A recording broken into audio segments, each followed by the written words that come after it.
Man, sales is tough. I'm just not cut out to be a salesperson. Have you ever felt that way?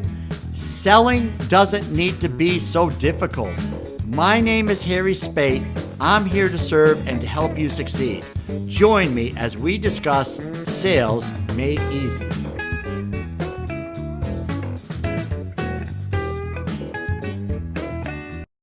Today I have a special treat, and every day I have a special treat whenever we're doing podcasts because people who come on this podcast are absolutely amazing.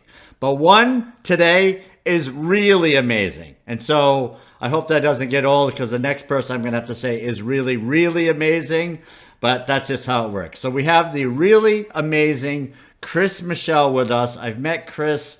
We're now at the end of 2021, believe it or not, and he and I have become acquainted over LinkedIn. We do a lot of stuff together with masterminds, and Chris has a great sales mind. So we're going to talk to Chris today about a couple of different things. So Chris, welcome to the show. Why don't you tell our group a little bit about yourself, young man? Well, thank you, Harry. A young man. I love that. I'm a few years younger than you, and I'm a young man. Um, and by the way, I am the next best guest today. How about that? That's Yes, you're very special. yeah, that's right. That's right. Until somebody else comes along, you're my favorite person. Um, no, my name is Coach Chris, and I get to help small to medium business owners who are self-managing sales and shouldn't be. I've been doing sales for over 30 years, and I love the opportunity to coach and to help people to grow and to be better than they were yesterday. And so that's what I get to do. And I do it individually as well as collectively. So I do not just small individual one-on-one trainings, but I also do group trainings as well. Awesome. Thank you, Chris. So you have, you mentioned 30. I don't think you want to say that many years experience because then people are going to think you're old. I'm So 35. I I'm say, 35. I started old. at 5. I know, right? I was talking to someone yesterday who was another really special guest. And his first sales experience that he recalled was in sixth grade. Oh gosh. So he could say 30 years and still be in his 30s, but he was definitely older. Yeah. So you have over 2 decades experience, which is still a lot. What, as we approach the end of 2021, what should people be thinking about who are in entrepreneurs or salespeople? What should they be thinking about this time of year?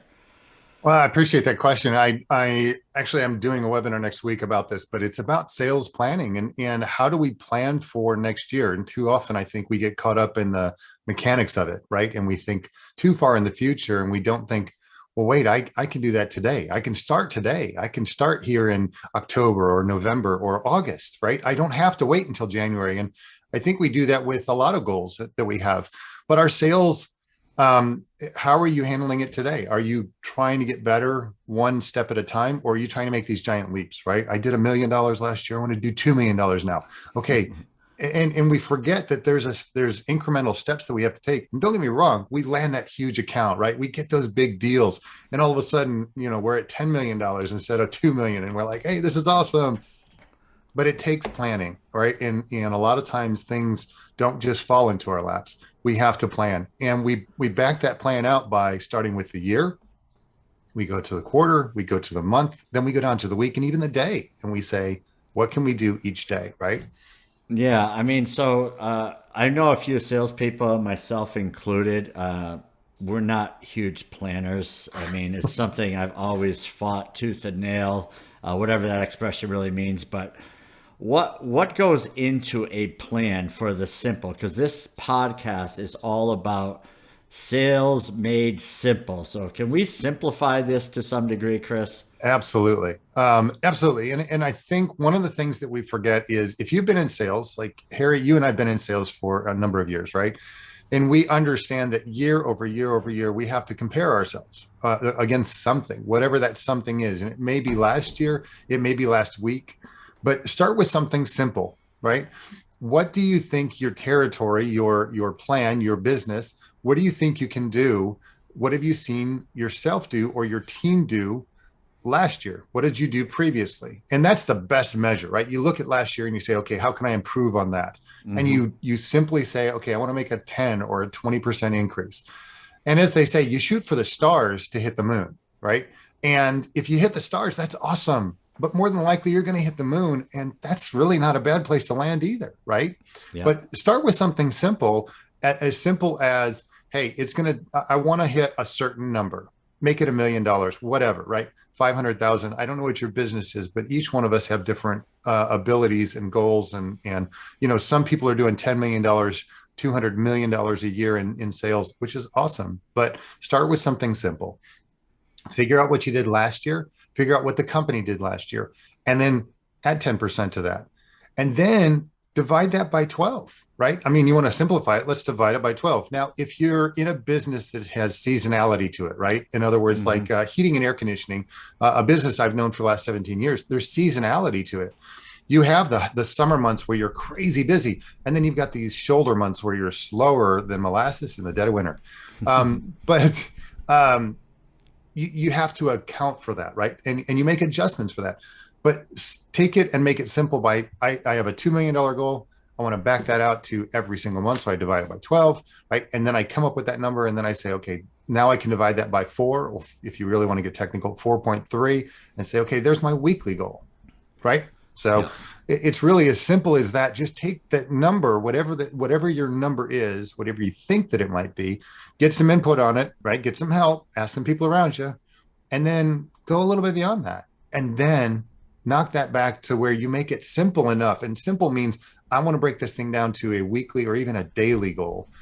Because if you start thinking about the month, oh, I've got to do 100,000, 200,000, 300, 4 million, whatever this month, that's an overwhelming number. And you can get discouraged very quickly. So keep it simple by backing it down to a simple daily goal.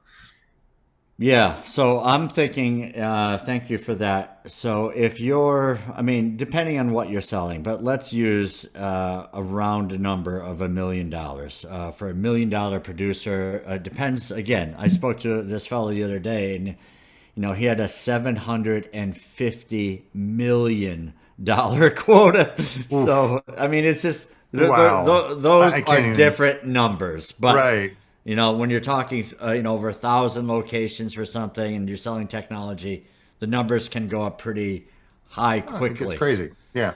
So, but just using the $1 million, right? Mhm. So you're basically saying I need to write somewhere around 85. I know the number is 83.3 because I used to have to write $1 million. So it's embedded. I got to do the math, but is it Right. 83.3? Seems to be a number stuck in my head. Doing Sure. that over 12 months should get you to $1 million. Right. Now, if you have a $500,000 opportunity in your funnel, does that work towards the million, would you say? So you say, well, now I've got this in my funnel and I know I'm going to get it. So I really only need to write $500,000 more. What's your thought on that? You've just shot yourself in the foot. If that's what you're thinking, you've shot yourself in the foot. And I say that in the best way possible, right? That extra, and I say extra, count that as an $85,000 deal, right? And then you've got an extra 400,000 plus, right? For Yeah. 415, you've got an extra 400,000. So now instead of $1 million goal, now you have 1,000,004, right? And Yeah. that's the way I would approach it, is depending Hmm. on the time of year, right? I mean, if you're early in the year, if it's November and you've got a $500,000 deal that just jumped in your pipeline, hey, maybe you can make that, eke that out for this year. And now instead of 1 million, you're hitting 1,000,005, right? Hmm. Or 1,000,004, which is awesome. But no, I mean, keeping it simple, count it as one of your regular deals. Don't count it as as something that you just adjust your goal to and go, okay, well, now I only have to do 500,000. No, don't do that, because then you're shooting yourself in the foot. Yeah. And you're shooting yourself in the foot for a number of reasons in a number of ways, right? Right. I mean, you may say that thing is 99%, right? But the company could sell, right? Yeah. I mean, things happen, right? CEO has a heart attack. Right. I mean, the longer you're in sales, the crazier things happen. And then you're going to your sales leader or somebody, right? You're ultimately going to somebody saying that Yeah. deal's not going to happen. Your tail's between your legs, and it's just no fun. Right. So if that's your number, right? If that's part of your number, I totally agree. And I've been in the Yeah. practice of remove the highest deal, right? Mhm. Remove the largest deal from the funnel and then work from there. And then that will give you a realistic number. And then if you overachieve, even more so, right? You're now, going to be viewed as a hero because of achieving super abundantly. So I always like to keep those large deals in my back pocket and like, Yep. surprise. And Well, people, yeah. right? Over promise or under promise, over deliver, that type of thing. What's your Yeah, but thought? I was gonna say, but you want to be careful, right? You don't want to sandbag, right? And salespeople get accused of this all the time. Oh, you're sandbagging. You're holding on to these. Hey, I'm being honest and open with you. I don't know if we're going to get it. I don't know if we're not going to get it, right? But I have this deal, and if it comes through, great. I become the hero. If it doesn't come through, guess what? No harm, no foul. Now, it's disappointing if it doesn't come through, right? What did you do? What could you have done differently? How could you have planned better, right? How do you do this differently so that you can land that $500,000 deal or that huge shark, as they say, right? How do you get those big deals? I'm sorry, shark. It's a whale. Sorry, it's a whale, not a shark. All right. Anyway, Close enough. I knew back to what your you regularly meant. scheduled program. Um, but but to land that big deal, yeah, that's icing on the cake, right? And I heard this saying the other day: eat your cake. The icing is extra, right? Mm. So what is it that you do? If your goal is 1 million, that's your cake. Eat your cake. Do your job. Eat your cake. If you get 1.1, 1.2, 1.5, that's called icing. And some of us love icing and some of us not so much, but it's icing. It's extra. It's the strawberries, right? It's the Hmm. cherries. It's the whatever you want to put it as. But you're right. It is the extra. And I love what you said: under promise, over deliver. Don't be falsely humble, right? In saying, oh, I can't do this, I can't do that. And then you're always blowing it out of the park. Don't do that. Be realistic, be honest, but don't say, hey, I can do 1,500,000 and only come in at 1 million every single year, right?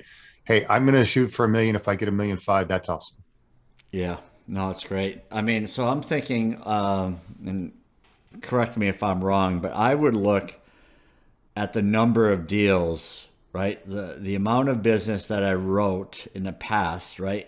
Or use someone else's number if you're new to this. But for instance, so if you do the $83,300 per month and you say, well, that was average deal size, maybe it's 20,000. So now you've got 4 deals a month, and over the course of the year, you wrote 48 deals, and that hits the $1 million, just, ballpark, Keeping it simple. Yep. right? So instead of targeting a number, right? So the whole thing where people talk about growing their business 10%.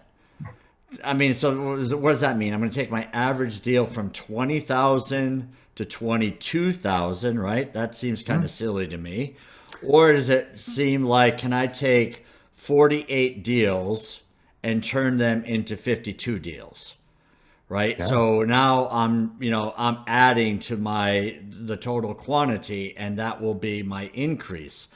But there's other ways that people can look at increasing their business just by instead of quantity. So what are some other things that people could typically look at in their planning stage? Yeah, I think there's a couple of things that we tend to think about, and you're right. Increasing your revenue, your average ticket, right? Increasing it 10%, that's critical. I mean, why can't you do it? What would it take to increase it 10%? What would it take to increase your sales 10%, right? And then going back and even planning and saying, okay, is it one more call? Is it two more calls? Is it five more calls a month, right? How many more deals can I get? And then you start getting into incremental growth by adding other people, right? So if I add a Harry Spate to my team, I'm not going to say, well, I'm only going to grow 10% by adding Harry. Well, if you got 100 reps, okay, or 10 reps, okay, right? But I expect Harry to come in and do gangbusters.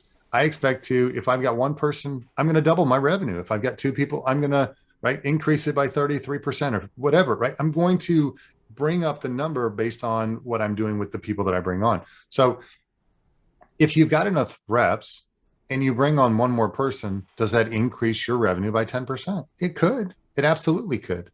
But I think for each one of us, and we all want to get better, right? We all want to strive to do more and get better. So we have to plan for ourselves, if for no other reason, to do 10% or 20% more to get the 10% result, right? We want to do more. And it could be something as simple as increasing your revenue, you know?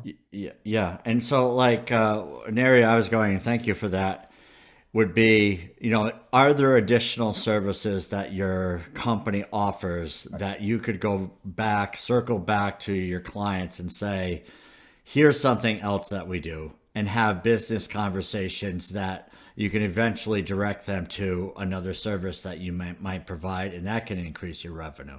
Yeah, that's And a that, good point. I'm sorry. Yeah. So, what's your thought on that? Sounds No, like I'm sorry. I didn't mean to cut you off yeah. there. No, you're That's good. it. You're bringing up a really good point. I mean, can you do ancillary pieces, right? If you're in the copier business, can you increase the service level that you provide? And they're using more paper, they're using more toner, they're using whatever, right? They're Yeah. using other pieces. If you're in heating and air conditioning, can you add indoor air quality products like UV lights or filtration systems or things of that nature? If you're in a SaaS company, do you have something? Do you have another piece to the revenue or to the software that you provide? Right? Is there another stream that you can do, another add-on or something along those lines? But yeah, there's always almost always something more you can do. And I think too often we think transactionally and we Right. think we're one and done kind of thing. And Yeah. I'm never a fan of that. No. Um, Yeah. how do we keep people as customers for life as opposed to, well, I just need you this week, right? So I can hit my Yeah. goal. How do I hit that? But yeah, I agree with you. You're spot on with that. I find it interesting, to your point, that some organizations, some sales organizations, they just care about the number. They don't care where it comes from. Right. But if you break it down and you say, okay, 50% of our business comes from our current accounts, right? Where they're just kind of upgrading whatever they have, and or a contract ends and they're renewing whatever, right? So you say Yeah. 50% of that. Another number might be if they're added on to something. So that might be another 20 or 30% of the business. And then you have another number that is completely net new. So now you're looking at, three different buckets for your number. Is this something you've done in the past? Because I see you nodding. Well, and yes and no. I mean, my first job out of college, my first real quote unquote real job out of college was selling mailing and shipping equipment. Mm-hmm. So very similar to the copier business, right? Yeah. But in the mailing and shipping business, you had those accounts that you had to maintain, right? That you had to nurture, and because they needed supplies, they needed the things that went along with. I mean, they needed to renew their ink, they needed to renew the postage meter, right? They needed to Mm-hmm. renew blah blah blah, whatever it was. But there were things that you needed to do to maintain that equipment or and to maintain that relationship. There were net new accounts, like you said. Hey, I've got to go and find this new account, right? It's not enough that Mm-hmm. I've got these 10 accounts over here that we're maintaining, but now I've got to go grow some new business and I've got to do these other things and figure out other ways to promote and increase the business. You've got a customer. What about those other ancillary pieces, right? If you, one of my customers, I remember one of the clients that I got was Concordia University, and I'm like, I was so excited about this, right? I mean, it was a big deal. Yeah, it's Um, exciting.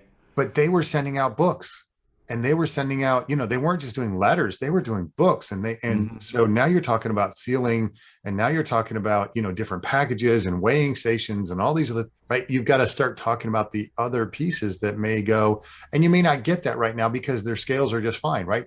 Mm-hmm. Um, when you go to a UPS store, you see those big scales, right? They put the things on the scales. I Right. used to sell those things, right? I used to sell those scales back in the day. And but then it would print out the label, and you have to get the rolls for the labels with the sticky on the back and the right. I mean, all of that stuff. It's Yeah. all just part of it. But yeah, you're right. There's really those different buckets that you have to, in some businesses, there are those different buckets where you have to work so much on this one, and then you have to bring this one up too. And they may not be equal, right? You may be Right. 80% here and 20% here, or whatever, maybe 30, Sure. 30, 30. I don't know. Yeah. But whatever works and whatever your business is, that again, that's part of getting the help, right? It's talking Right. to the others that know the business that can help you, and you can help other people as well. Right. Yeah. And that's a great point. So if people are looking, so if you're looking at your numbers, then I would suggest that you divide them out based on where has the business come from in the past. So if it's somewhere around those numbers I said, so if 50% of your business comes from just sheer contract renewals, upgrades, and so forth with whatever you're selling, then you have another percentage of which is those same accounts adding additional services, right? So now you have a number for that, and then you have a number for net new. So what you can then do is look at the numbers and say, this is where I really excel, right? Maybe I'm not hitting the cross selling opportunity as much as I could be because, people, which I used to get back in the day, I don't get anymore, is the hunter farmer mentality because, we used to view hunters as people who just found net new. Mhm. But hunting can also be being a private investigator, right? A detective going into a current client's, and I'm speaking B2B sales. You don't want to do this in B2C because they might think you're, snooping through the closets. You don't want to do that.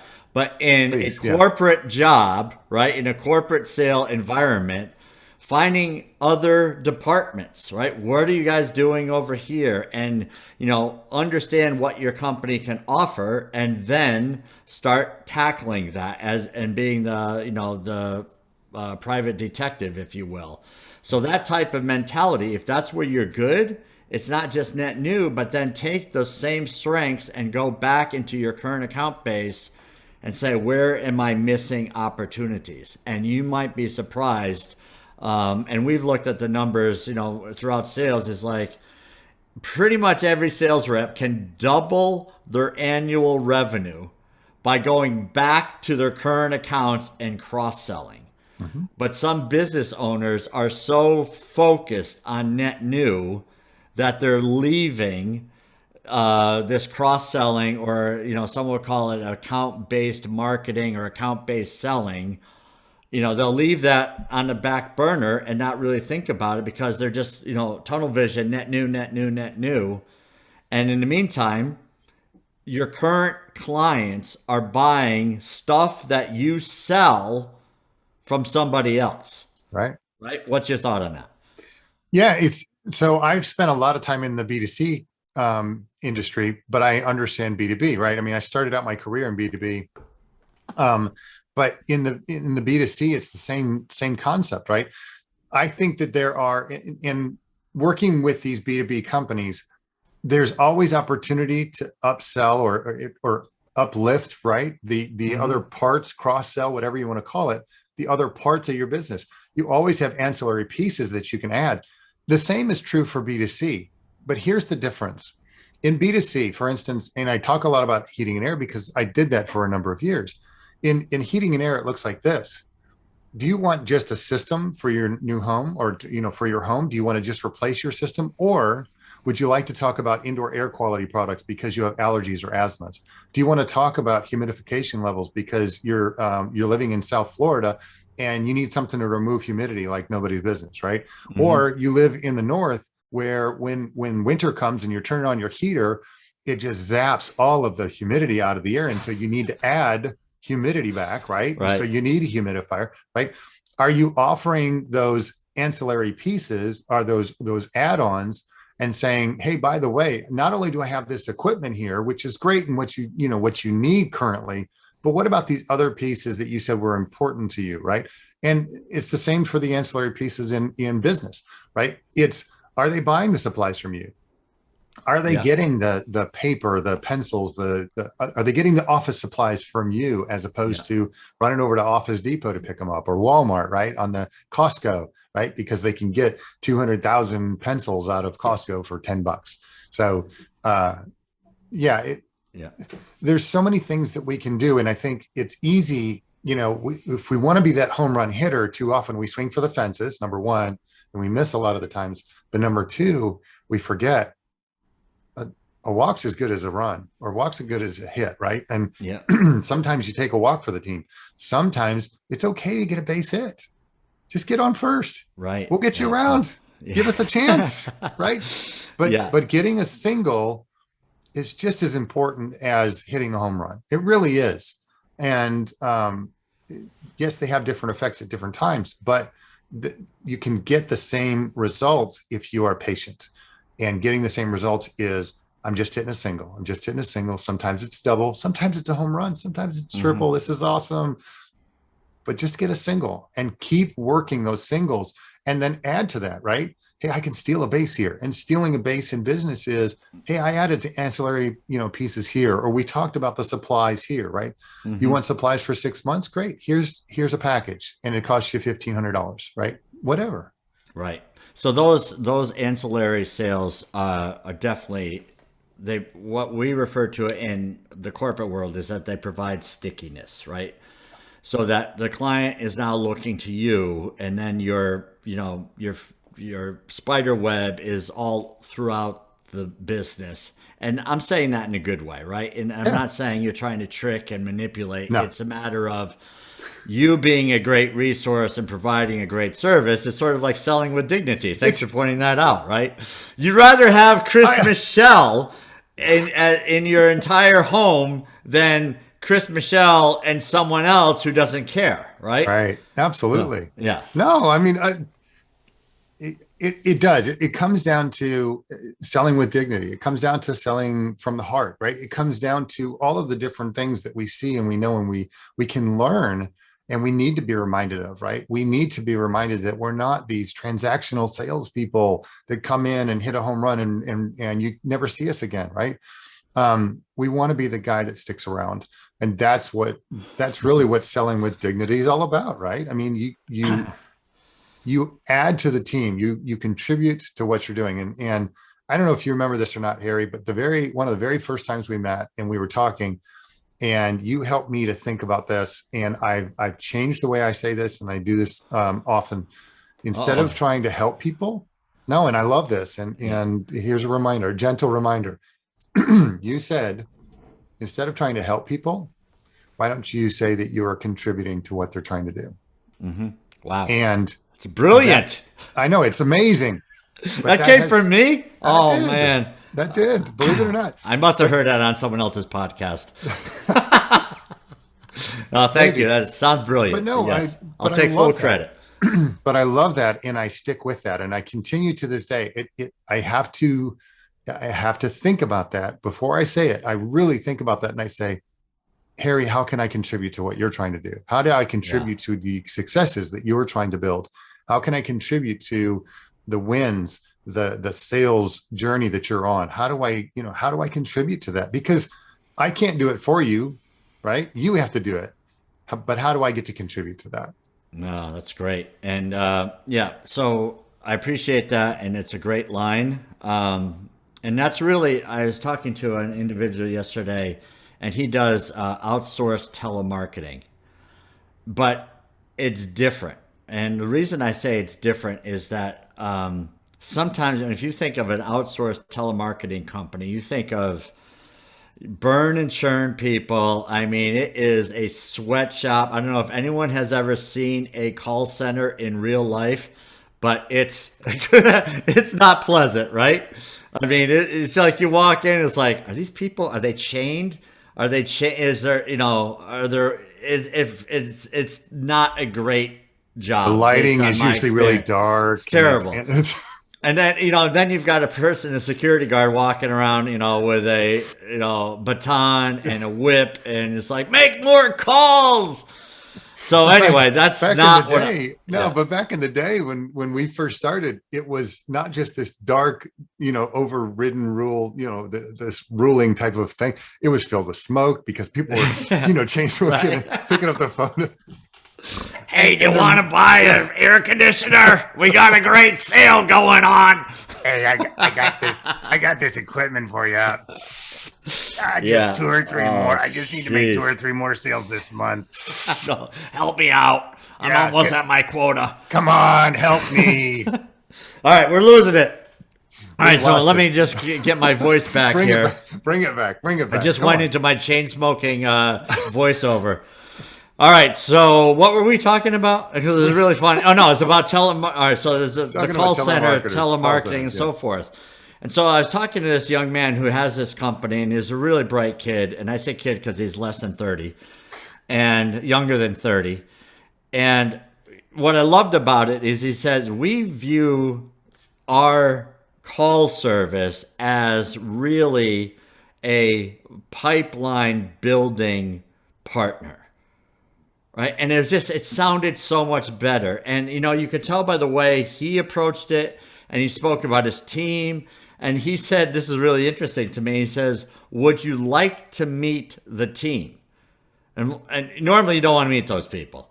They're all great people. But if you've ever had to try to manage telemarketers, again, Right. it's just different. And let me just put Yeah. not that they're bad. It's just a different type of person that can just make a ton of calls and have no fear of rejection and whatever, right? They're just different personalities, which is all fine. We mix up the world, a great place, and we have funny stories to talk about. Right. So the point I'm making is that there are differences, right? There are different ways that we can approach this, but if you are providing a service, right, it is all about that contribution. And why leave something else on the table that your client can benefit from you, from someone they already trust, right? They already trust you.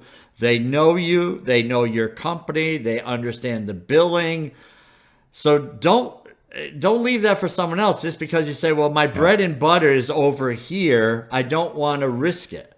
Well, the other risk is someone else comes in, right? They come in and get those ancillary products, and then before long, they're tackling what you sell, right? And say, oh, by the way, that mammoth air conditioner that you guys have, we do that as well. And you already got all these other little things from us.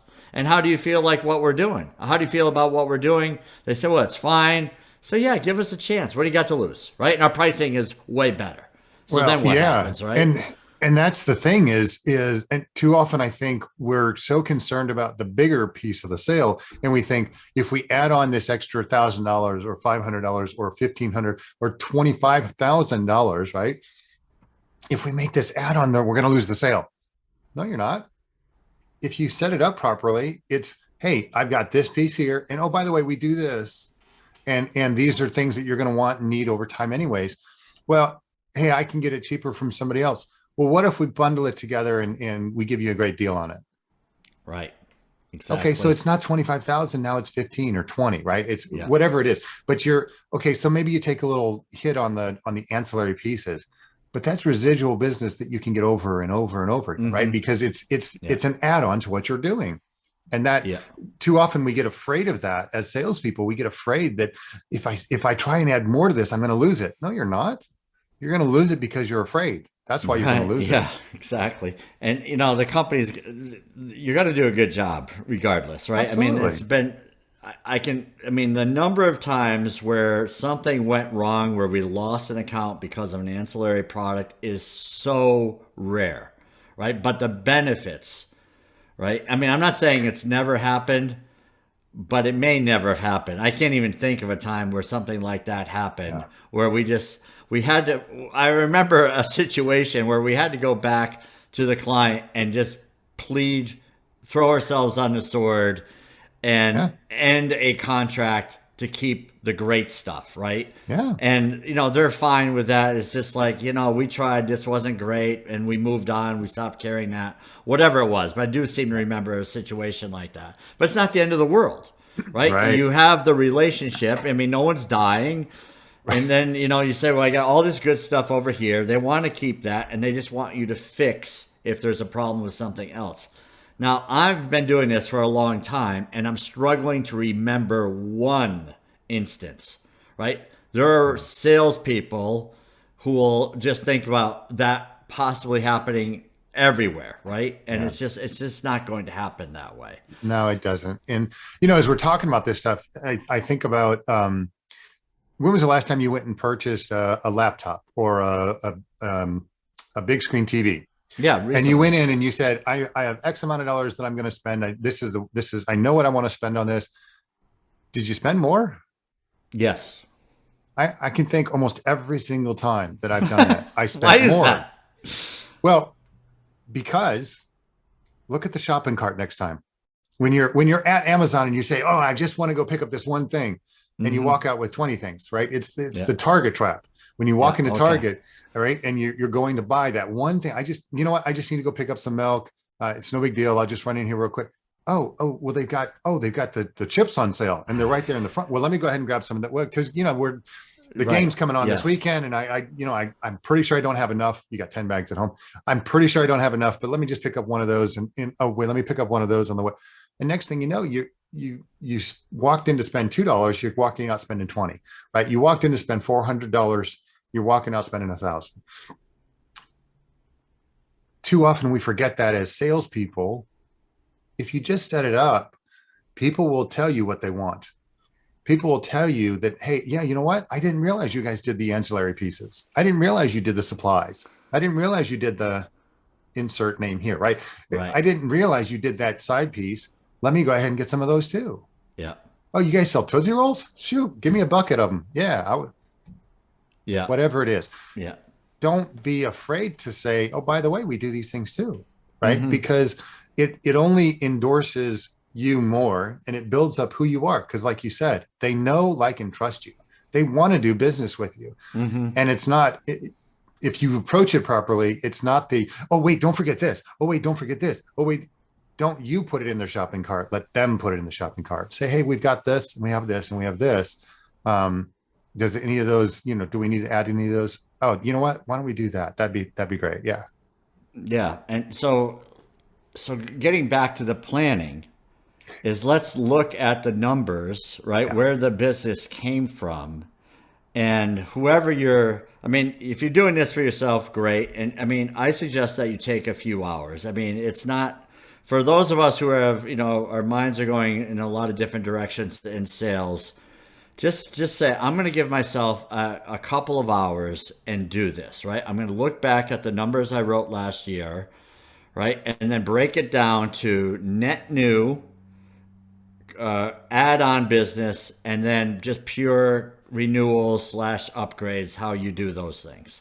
Yep. Look at where the gaps are, right? And then those gaps, you can say, look, if I spend a little bit more time here, maybe it's just circling back to all of my current accounts and, instead of, speaking to them only at the time when they're, upgrading something, how about I try talking to them 2 or 3 or 4 times, that whole quarterly business review. Maybe it's not quarterly, maybe it's semi-annually, right? Let's not lose sleep over how many times and what we call it.